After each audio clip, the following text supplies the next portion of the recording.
today I'm going to share a free curriculum with you guys. I'm going to share several different subjects that we're using from Under the Home. I'm going to tell you what we're using. I'm going to give you a peek inside of it, and then I will share what we're loving about it and how we're using it.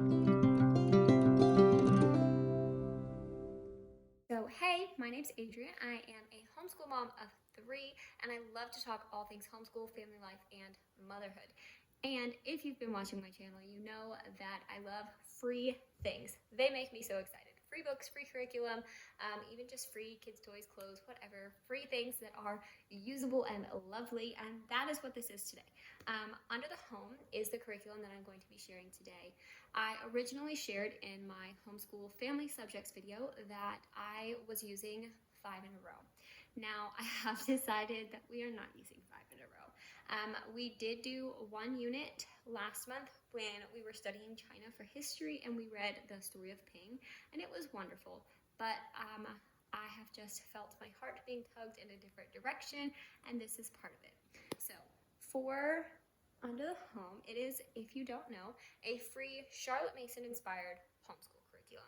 It is all online and it is all free, and it is for grades K through 5, I believe. I believe it ends at elementary school, and it is all encompassing. It has phonics, it has math, copywork, reading, writing, it has music, history, art history, science, it has extra things like studio art, like drawing, geography. It has so much to offer, and it is all free. It is lovely. So I am not completely using Under the Home. I do have other subjects that we are using this year, and if you are interested, I will link some of the videos down below of what we're using for curriculum this year.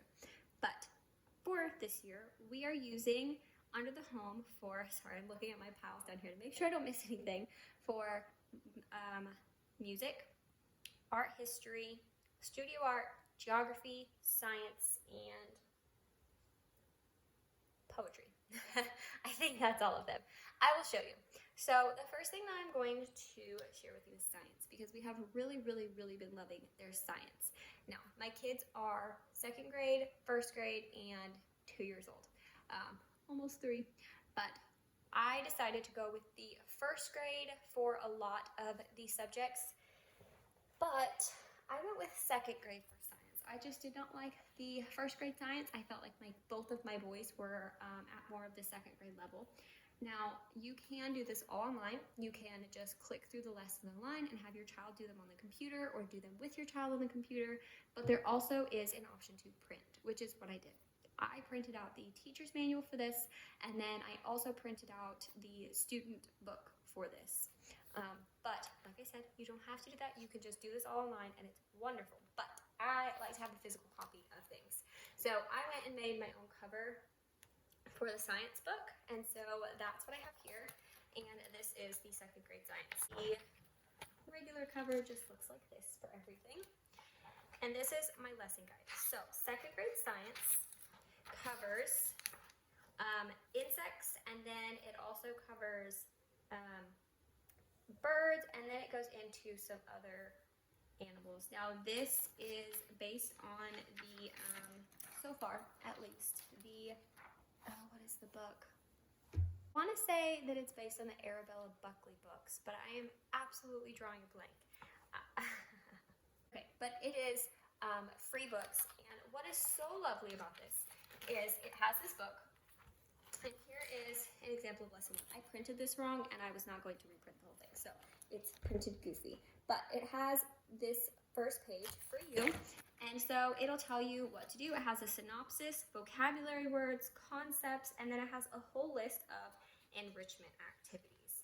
And most of the enrichment activities have links for it. So there's a video, it says watch the video. There's a link for the video there. It says to read the story. Now there is a page where you can read the whole story yourself. You can listen to the story on audio, which is amazing if you don't want to read. And then it has things like classify the animal, and you'll see here that it gives you the chart for you to classify the animal. It has a poem, which is printed right here for you, and then it will tell you to color and label a firefly, which is what we're doing this week, so you will get out your student notebook to do that, and it has the page already set up for you. And then it just has this take a nature walk, and it runs you through how to go take this nature walk. Questions to ask, things to look for and study. So it says before you take the nature walk, review. And then it says behavioral observations include, and it gives you questions to ask during it. Habitat observations, and it tells you how to do that. Appearance observation, it tells you how to do that. And then it has a field book entry like a nature notebook that you would do an entry. And it has review questions if that is what you want to do. So this does seem kind of like a lot when you look at it, but this is set up to do one lesson a week. I have also added in extra things, and I've also taken out things. I've also spent 2 weeks on some of these lessons. I love that it's all there for you. You can pick and choose how you want to do it, the order you want to do it. You could introduce the bug and then listen to the story and then do the drawing. You can watch the videos and then listen to the story. You can talk about the life cycle. This is very easily adaptable, and it's all in one spot. Very, very simple. And then here is just an example of the notebook. So here's one that my son did. So you just color the firefly, you will label it, and it'll give you all the parts to label here. And they get to label it, and then we haven't done the field book entry, but this is an example of what that looks like. And it's very simple. You could also completely skip this and just do a plain nature notebook if you wanted to do it that way, and go on a nature walk and look for fireflies. So very simple. We're really, really loving this. If you want to know any more about this, go ahead and ask in the comments or send me an email if you have more detailed questions. I would love to help you because we have really been loving this. I want to say we are on week 7, and we have all really been enjoying this. My kids will go out and they will tell me all about things that they've seen in nature. They were playing and they saw a firefly that was flying over the pool, and they ran inside and said, "Mommy, there's a firefly and it's gonna lay eggs in our pool." So this has just been beautiful. Okay, moving on from science. I spent a really long time on that, but I really love that most of all. Next, we are also using under the home for music. So this is like a composer study, and so it will, you have your guide here, and again, I made my own cover just because I wanted it to be pretty. I did this for free on Canva, nothing fancy. So here's the original cover here. And for music, it is going to give you an artist and some of their music pieces. So for the first several weeks, how many weeks does it say? I think it's 12 weeks. 8 weeks, I'm sorry. So for 8 weeks, we are studying Modest Mussorgsky. He's Russian, I don't know. But we are studying him, and we are listening to pictures at an exhibition and then all the pieces of that, which is so much fun. So you listen to the music every day, and then you will read a little bit about the, sorry, I'm looking down here at this. You will read a little bit about the composer. It will have a little synopsis about each song. It will have vocabulary words, which is really helpful. So for example, my kids can tell you what a promenade is, and they will walk slowly, and what a museum, an exhibition, and a suite is. And so you get to just discuss these as you learn about each song. So it has your lesson here, and then it has some enrichment activities, which include finding Russia, because that is where the composer was born. And then you just do this for a week. Now, we only spend probably 10 minutes once or twice a week on this. We don't do this every day, and we don't always do all the activities. There's normally a picture that goes with it too, so you can study the picture, and you can ask all sorts of questions. You can act out the music. For this specific one, this is the first grade music. It has you making your own art piece for each movement, because he is walking through an exhibition and looking at the pictures and creating his composition based on that.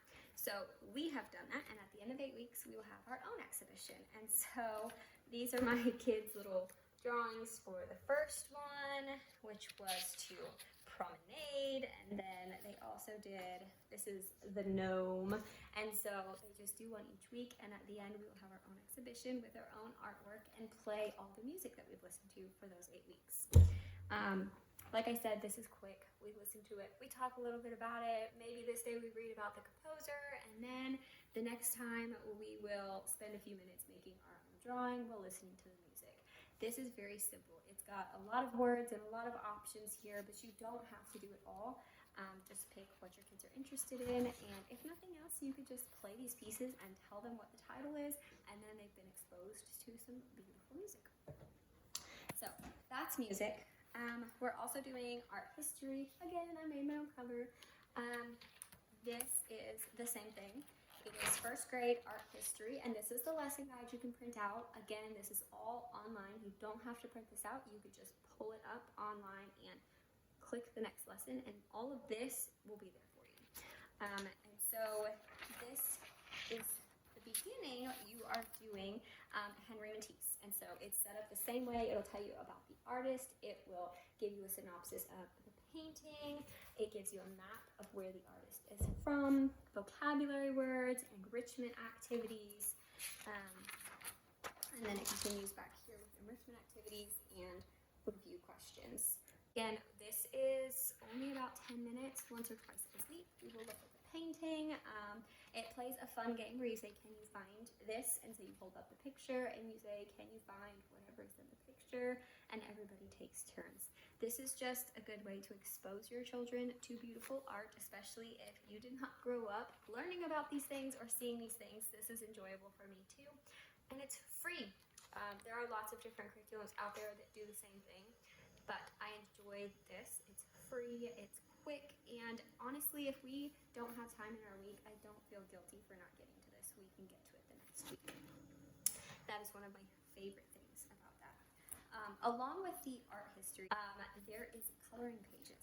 So I just stuck them all in this folder, and then I make copies each week, because if we don't get to it, I didn't want to print out a whole coloring book for each of my kids.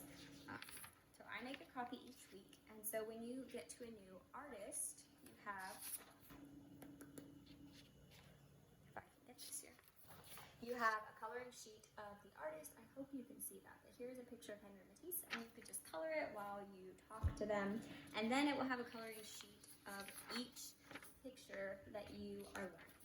And so these are the ones that we've already done, and then if they feel like coloring it, they can. If they don't feel like coloring it, it's not a big deal, but it's just kind of another way to interact with the art pieces that you're learning about. My kids do like doing this, and I will ask them at the end of the week if they want to keep their picture or toss it, and they don't keep very many of them, but they enjoy doing it and talking about it and seeing if they can recreate it.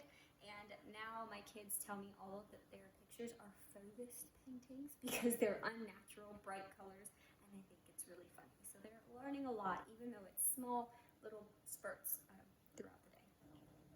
Okay, next I have poetry. Again, I made my own cover. I just found this artwork and made it for free. Poetry is very quick. Honestly, if you plan to do poetry and you are like me and want a physical copy of something, you really don't need to print out this poetry guidebook. Again, I just printed all of this out at the same time. I was so excited, and I printed it all out, but it's the same flow every week for poetry. So I have the lesson guidebook here, and then this is all the poetry of fables, fairies, and fauna is what is for first grade poetry, and it's just set up like so. These are Aesop fables, and you read 2 a week, and so you would just read it to them, and then you would ask them to narrate it. You could have them act it out as a way of narration, and then you can ask them, what can we learn from this poem? And that's it.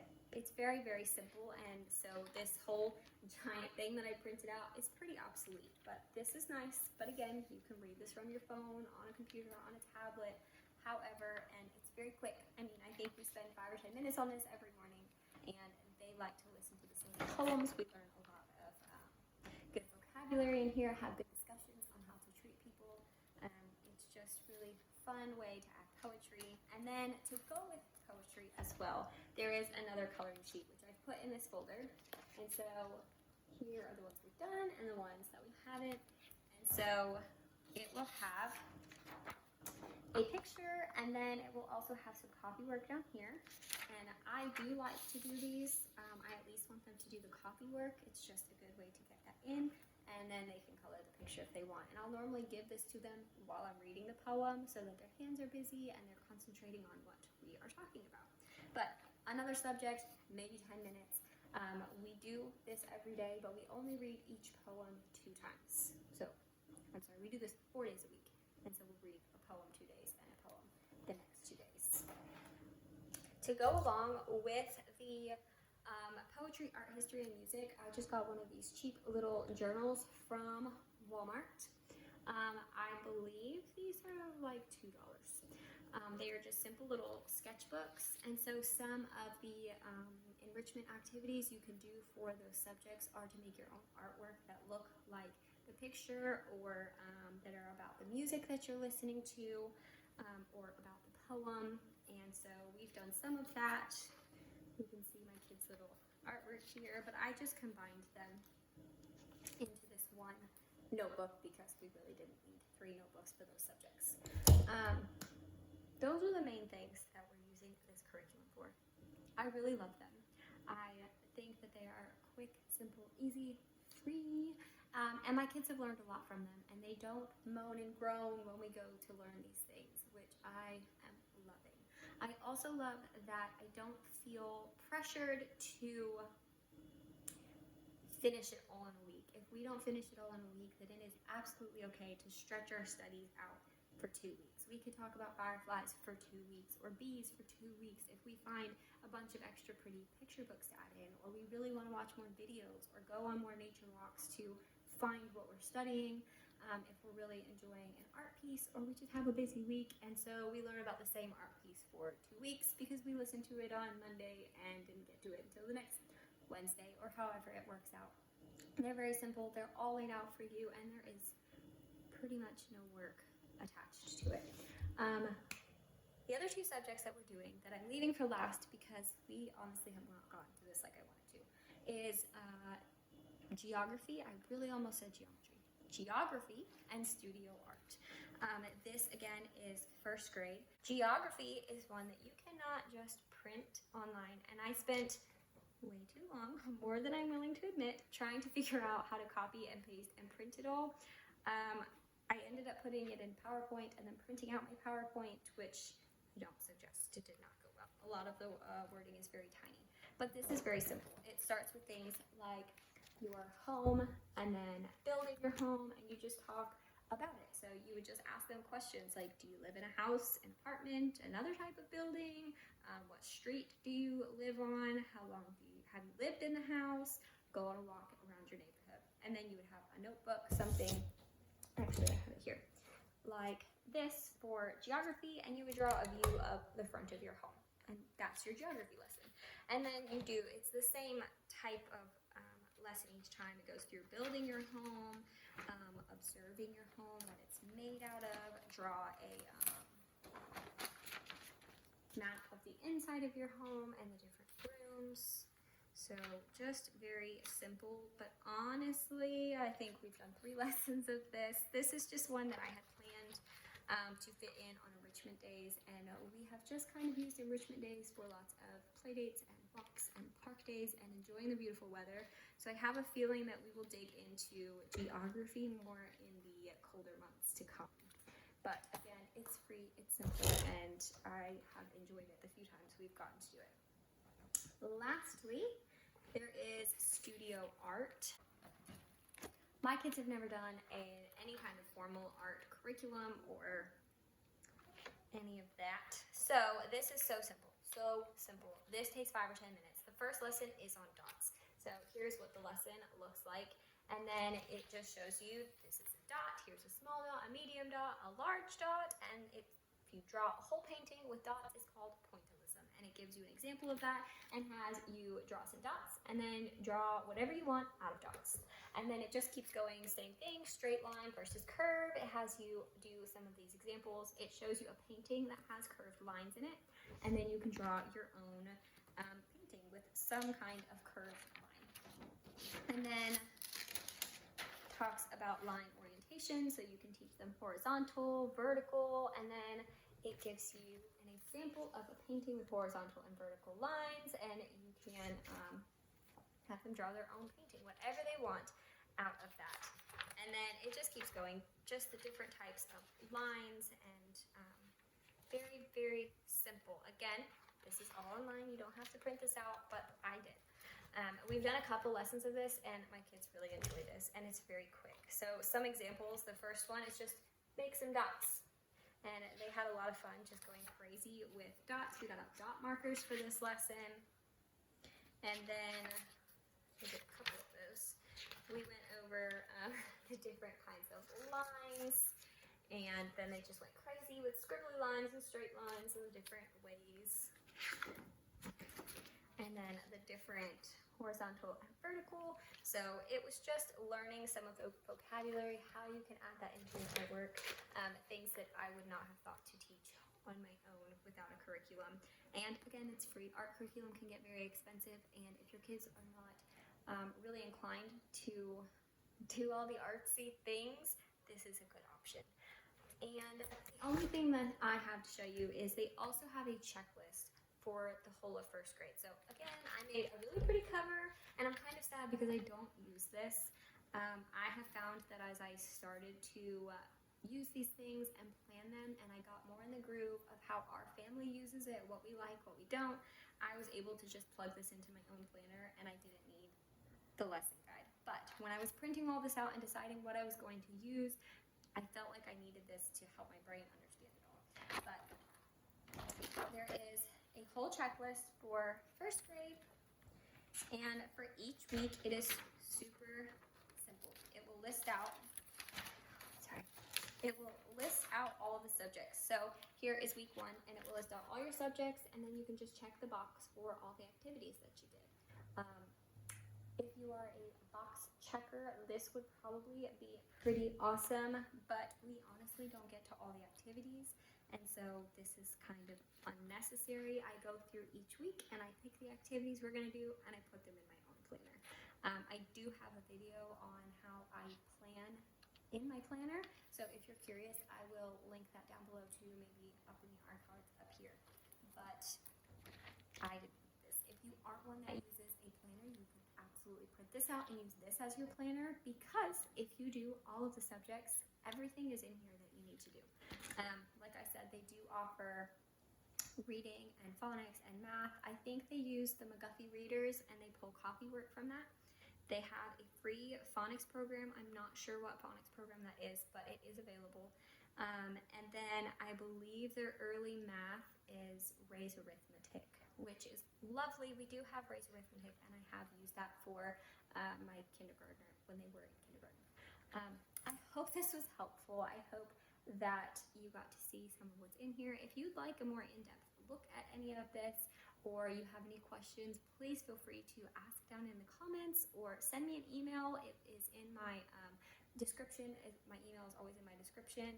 Let me know if this was helpful, if you are using Under the Home, or if you have another favorite free curriculum. So thanks for watching, and I'll see you in the next one.